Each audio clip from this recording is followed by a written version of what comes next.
In this presentation, we'll talk about Italian fashion. We'll talk about its origins, its evolution in Italy during the 20th century, and also its contemporary system. When we talk about the origins of fashion, we have to go back to the Middle Ages and the Renaissance. In particular, we have to go back to two sources. One is the Catholic imagination, and the other is the court. With the Catholic imagination, we have to comment here on the fact that the church was really offering a network of commissions to all the tailors and people who were working on vestments and embroidery of vestments, but also it was creating a moment of dialogue between what is fashion, so what is related to the present, to the trends, and the sacred. So fashion always dialogued with religious art as a way to ground its ephemerality, if we want, with a more solid eternal reference. Also, the church established a network of patronage which generated a depository, a culture, a craft, and an aesthetic repertoire that is unparalleled in, for example, fashioning the materiality of the divine in the creation of vestments that were related to the administration of the sacraments, to the liturgy, to the holy orders, and also to monastic orders in the creation of embroideries, but also of uniforms, if we want, and decorations for very specific committants and sponsors. On the other hand, the Renaissance and the court is another remote element that we need to consider in dealing with the origins of Italian fashion. We need to consider the textile trade that was born in Italy, in particular around the exchanges with the Orients that were focused around the city of Venice in the Silk Way. And also we need to consider Florence and its trade of wool and velvet with Northern Europe. So the Medicis that became the lords of the city of Florence were actually merchants of wool, and they had a business in dyeing colors in investments. Also, the court established a need for fashion because fashion guaranteed the urge to distinguish oneself. In a way, fashion was related to the self-fashioning in courts. So the definition of roles, identities, and gender through the code of clothing. So clothing was a way in which someone could make explicit, make an outward reflection of his own or her own personality without saying anything. Fashion, or the self-fashioning, the creation of the self, was related to an attitude that Castiglione, a diplomat, called sprezzatura, so the graceful ease of showing something but without showing off. So the attitude of self-fashioning is an attitude of a pose, of creating oneself like the Mona Lisa, saying something but without saying too much, expressing through a pose, a way of being, clothing a message, but without declaring it patently. In the same way as in the La Muta by Raffaello, the silent one, we also see that fashion becomes not just a code, so this is related to the exchange of a message of La Muta, probably the daughter of Urbino's Duke, but also fashion becomes part of richness in detail of the dress of the woman, especially in the very precious embroideries and details of her dress.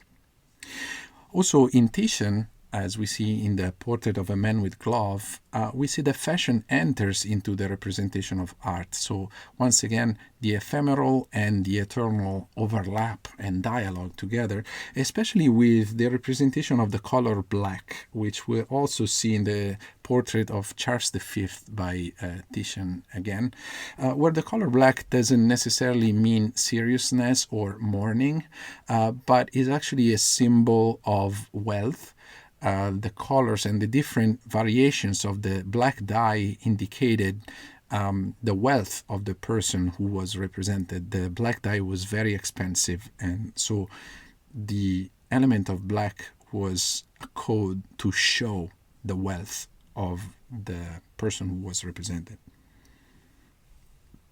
Now, in the 19th and 20th century, this depository of craft and patternage and works in textile craft re-emerged and was rediscovered by a few tailors and painters, if one artists, that wanted to revitalize this heritage from the Renaissance and from the Catholic tradition into the modern times. And in particular, we have early pioneers like Mariano Fortuny, who was like a Spanish painter who worked in Venice, and he worked on different gowns that were aimed at retrieving the Greek and classical heritage rediscovered by the Renaissance.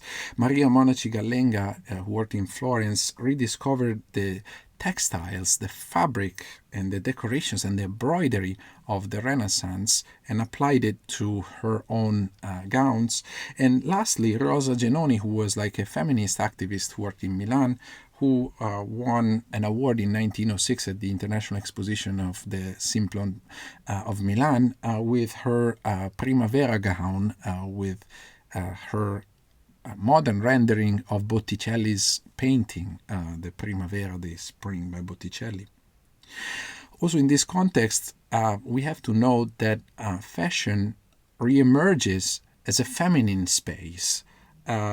The uniform of men, of the elegant men, remained pretty much the same from the 19th century to nowadays. So a jacket, like an attire with a hat or a tie. And so the space of men's fashion is pretty uniform.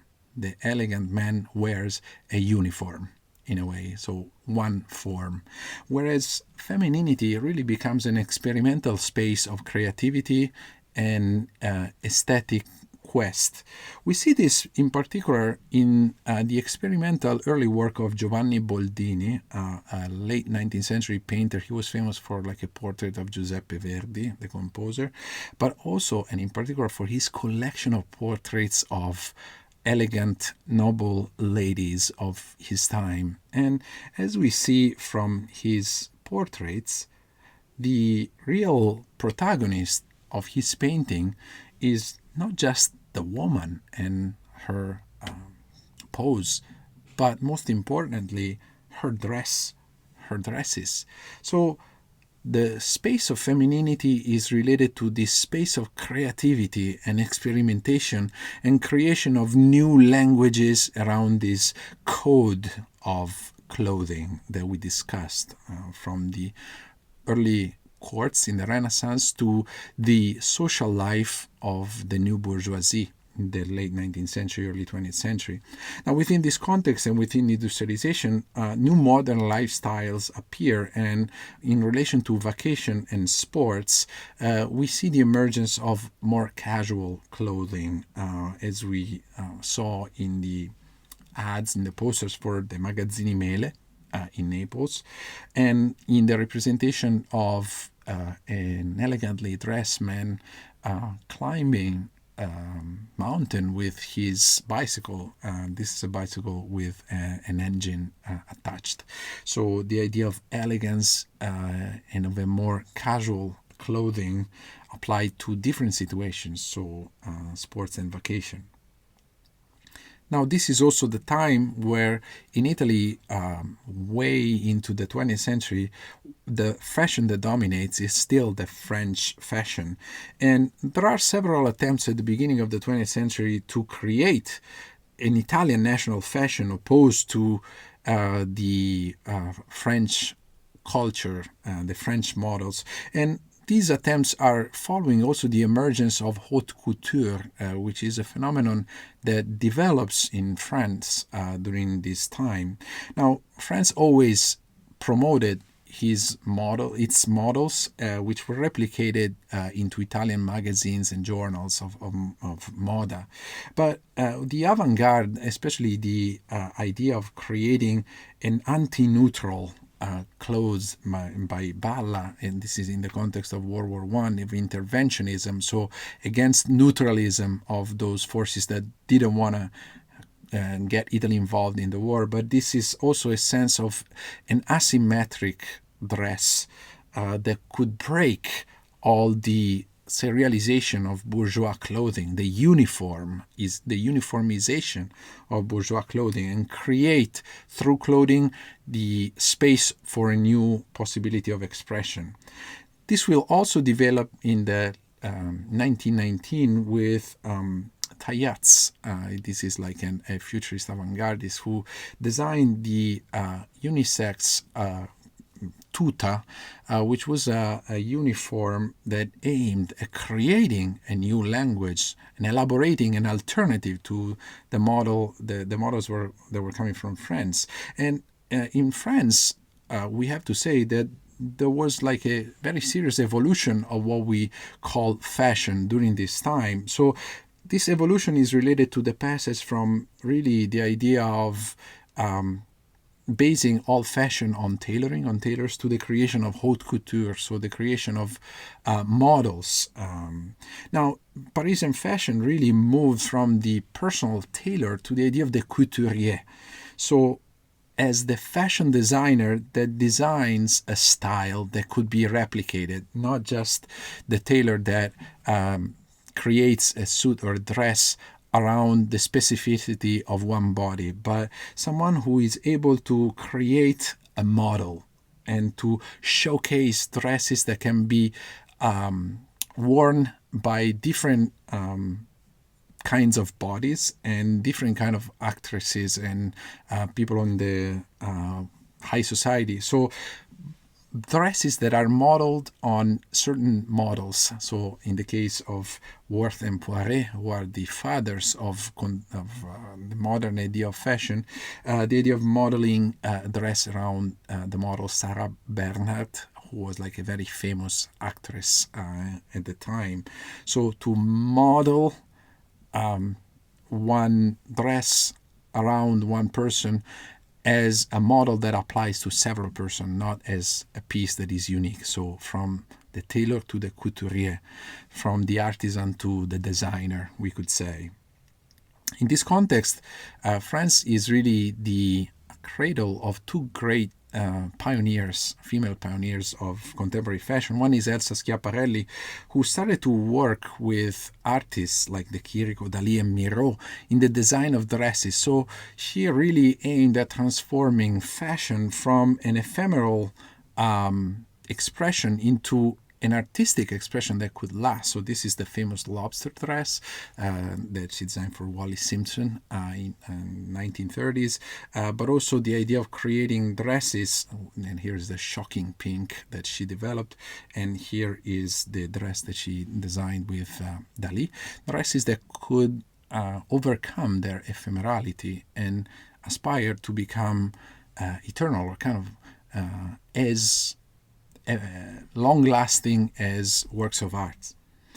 The rival of Elsa Schiaparelli was, of course, Coco Chanel, who really invented the idea of chic in relation to fashion. So the creation of distinctness in Schiaparelli in relation to the creation of art, of fashion as art, and in Coco Chanel in the creation of fashion in relation to preciousness, lavishness, materials that are particularly luxurious, so chic.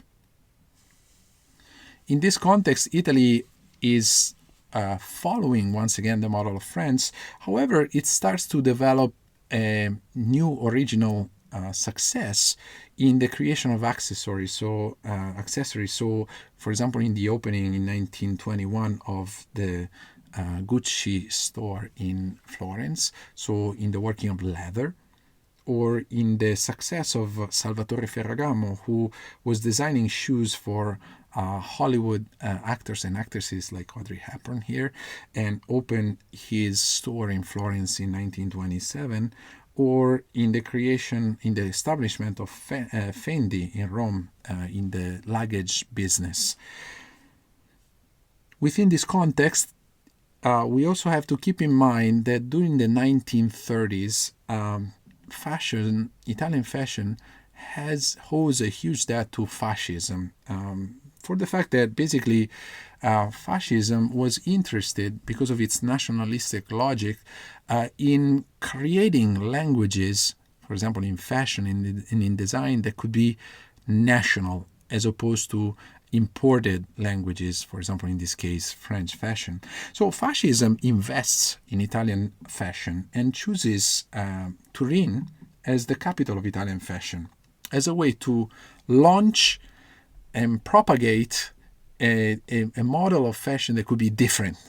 So this really urges people to think of what makes Italian fashion Italian. And this interest in Italianizing fashion was not just against France, but also the foreign model that was imported through Hollywood movies. There was a model that was very pervasive, especially through the dresses of very famous actors and actresses that were coming through the medium of cinema. So fascism invested in the cultural institutionalization of fashion. So it created the National Agency of Fashion, the Ente Nazionale della Moda, in 1936, and really published a dictionary of fashion by Cesare Meano, which aimed at translating all the French words that were used to refer to fashion into Italian, as a way to create a new discourse and a new language around fashion.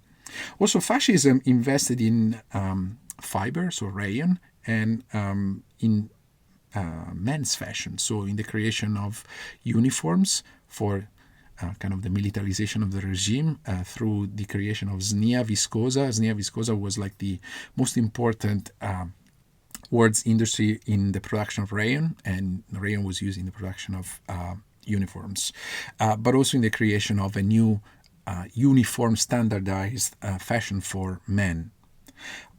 Within this context, however, we have to go back to what we were saying earlier, the fact that if men's fashion is uniform, women's fashion during fascism is still a space of creativity and freedom that actually is able to bypass the censorship that the regime imposed on everything from news, the press, to academics and the university, and of course the freedom of expression in the political context. So in this sense, feminine fashion as feminine literature, in a way, is less subject to censorship, and in this sense more revealing to us of a real reality that was not controlled by the regime. And then we can see this, for example, in the magazine Lidl, which was a space of discourse for women in creating their own fashion, but also in the creation of La Signorina Grandi Firme, the big brands lady, that was designed by Gino Boccasile, the designer of the so-called Ventennio style, so the graphic style of fascism, and also designer of very masculine and muscular figures. The same designer, Boccasile, would design these images of women that were very emancipated and were very different from the image of womanhood that the fascist regime was promoting, of women as mothers of the children that were for the support of the nation. These are all preambles so far to the beginning and the birth of Italian fashion, which actually has a date and a place. It's 1951. We are in Florence. So Italian fashion as we know it has a lot of antecedents, but is really born within the context of the post-World War II era and economic boom. The event that generates the discourse on Italian fashions is the fashion show organized by Giovanni Battista Giorgini. He is a Florentine journalist, aristocrat, who organized at his house the first fashion shows for American buyers who started to be interested in Italy after the experience of war. So he basically called the international press as a way to display in front of them, from journalists, Italy's emerging talents. So Emilio Pucci, the Sorelle Fontana, the Fontana sisters, and Valentino Garavani, the owner of the Valentino brand. And he really invested in the creation of an Italian look through the invitation of celebrities and the creation of the association of fashion, once again, with art. This happens in 1952, the year later, in the fashion show that he organized in Palazzo Pitti in Florence, really combining the ephemerality, if you want, of fashion with art. Now, the success of Italian moda, fashion, and design are, as we said, related to the economic miracle of Italy after World War II. So fashion is a tool, a language of reconstruction, is the language that allows for Italy to show its glamorous facade in the international context of trade. Against the discourse and the context of what we were saying of Italy's differentiation with French fashion, the new language of Italian fashion in the 1950s differentiates itself through really the emphasis on the accessibility, so a simple fashion through art and high quality. So the idea of graceful is the idea of looking sharp and good, but showing a simplicity in the look that is actually very well thought of. So the self-fashioning of the courts that is extremely rationalized and elaborated, but looks very simple. This is what Castiglione will call sprezzatura. So the Italian fashion really matures over time and in the context of the 1950s after the war, thanks to the emergence of the so-called Italian glamour. The real moment that launched this was the 1953 movie Roman Holiday with Audrey Hepburn, which launched the idea of appeal that Italian dress and fashion and lifestyle entailed. This was also confirmed by the fact that the Sorelle Fontana, the Fontana sisters, designed a dress for Jackie Kennedy. So the glamour, the appeal, the desirability of Italian fashion matured in the 1950s and 60s. And the other key moment in this growth is really the release in 1959 of Fellini's movie La Dolce Vita, which related the Italian glamour in dressing to a particular specific Italian lifestyle that was desirable. So fashion was related to a way of living. In the 1970s through the 1990s, Italian fashion moves from its previous capitals, so Turin in the 1930s, Florence in the 1950s and 60s, to Milan. And this is in coincidence with the emergence of the logo culture, so the griff, the authorship of clothing that makes clothing appealing. So no longer the tailor, but the couturier. So the designer that designs the key model, the prototype, that is applied to a larger scale, not just to one person.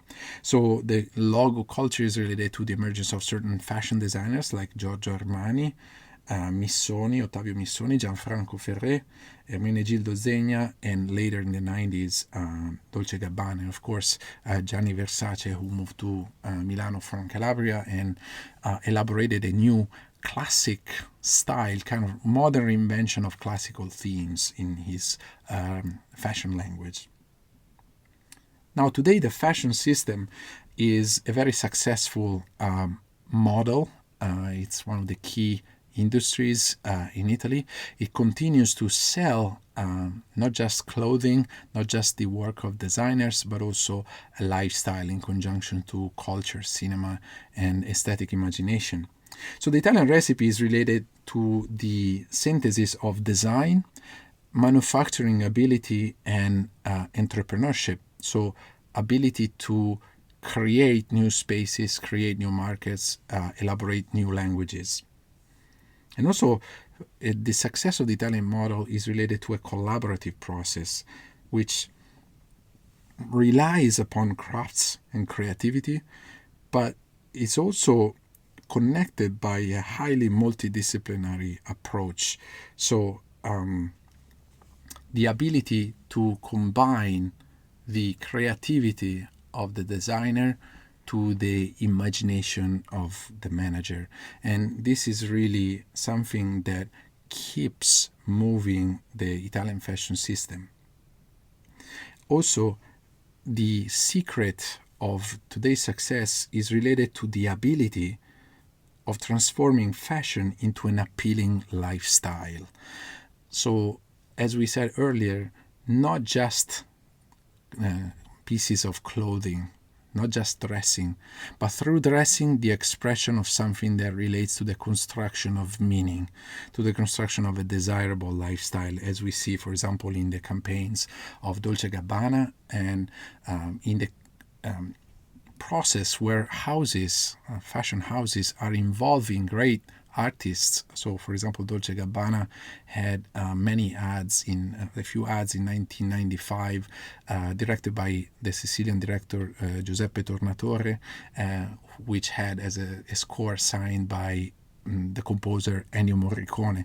So the transformation of the clothes into a form of self-fashioning, and also into a representation of a cultural lifestyle that is of something that aims at creating connecting elements and creating meaning through them.